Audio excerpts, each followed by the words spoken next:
Just a quick question. Thank you very much, your panel, for explaining in great detail the process that's got us to here. But I'm concerned about something that Melissa raised, which is the reference to the 97% of voters who will actually carry or not carry the coming referendum question. And what concerns me, I mean, I'm a bit deluded myself because I think of myself as a somewhat deep thinker about these matters. But anyway, I mean that. I don't think I'm that deep. But the point is, I go to the coffee shop and I read the Murdoch press, and repeatedly over the last 2 weeks, I've seen multiple articles by a particular representative of the Indigenous community, Mr. Mundine. He only talks to 1, 2 or 3 points, but they are the hot button points that he knows will affect the 97% in terms of whether they go yes or no. And what really worries me is that all of that deep thinking stuff that you've talked about this evening is not making it through to the Murdoch press. What makes it through are those hot button issues like, was the representative, the process truly representative, or did it just represent, academics and high flyers and so on? Has it been a truly democratic process? Will it work?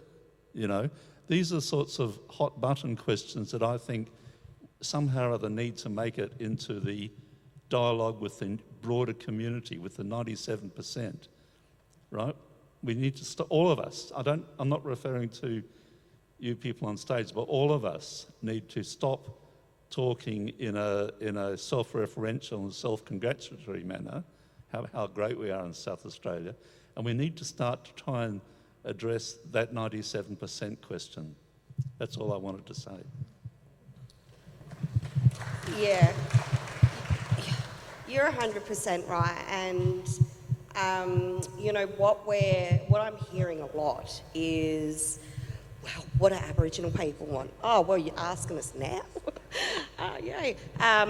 But we also, I guess I'm kind of keeping up with some of the polling, and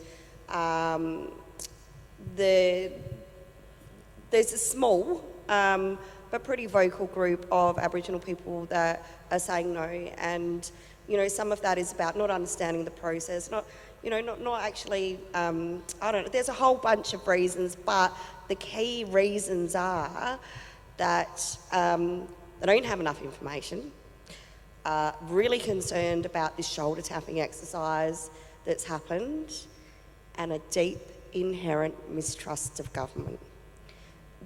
Those are the things that are stopping our communities getting informed or understanding and having that free and prior informed consent.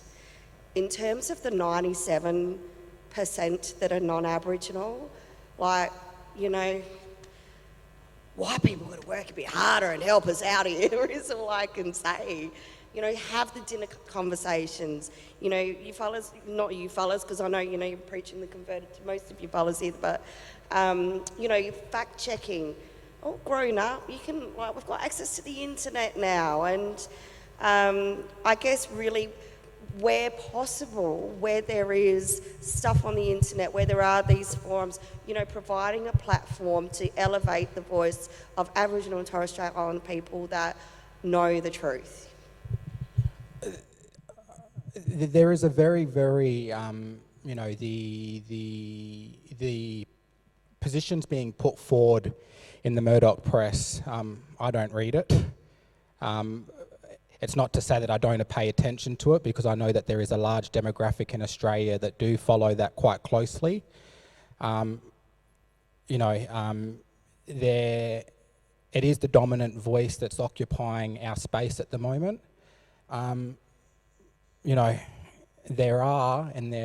is a large, highly skilled, constitutional experts, policy makers that are out there trying to present an argument that is evidence-based, to challenge the likes of Mundine and co.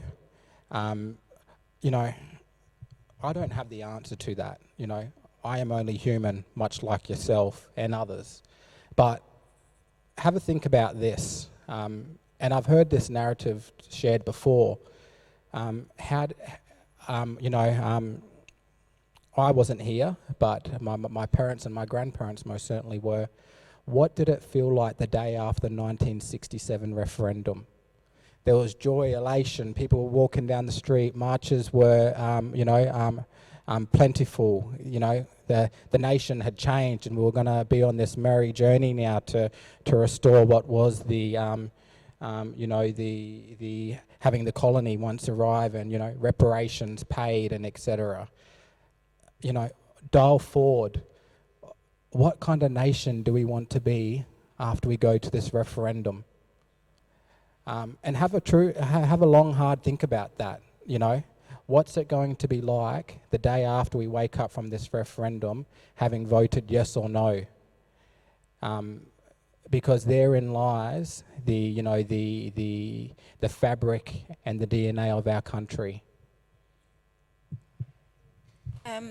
Yes, I just wanted to sort of put this to Dale, I reckon. You probably got the answer for this, but when it comes to time for the Electoral Commission to go around and do what they need to do, I'm just want to refer to, we've got a lot of people from country that live in the city, you know, for medical reasons and whatever. So if they're going to be drawn into that process, you know, they're going to be voting for someone they don't know, and plus they might be only in the city for a short time, they might be going back to country. So, you know, how can you maybe looking at getting the people registered to suit where they come from? I don't know whether that's a possibility, but you know, I just sort of want to put it out there that maybe that's something you need to look at, because we have got a lot of Anangu in town that, you know, yeah.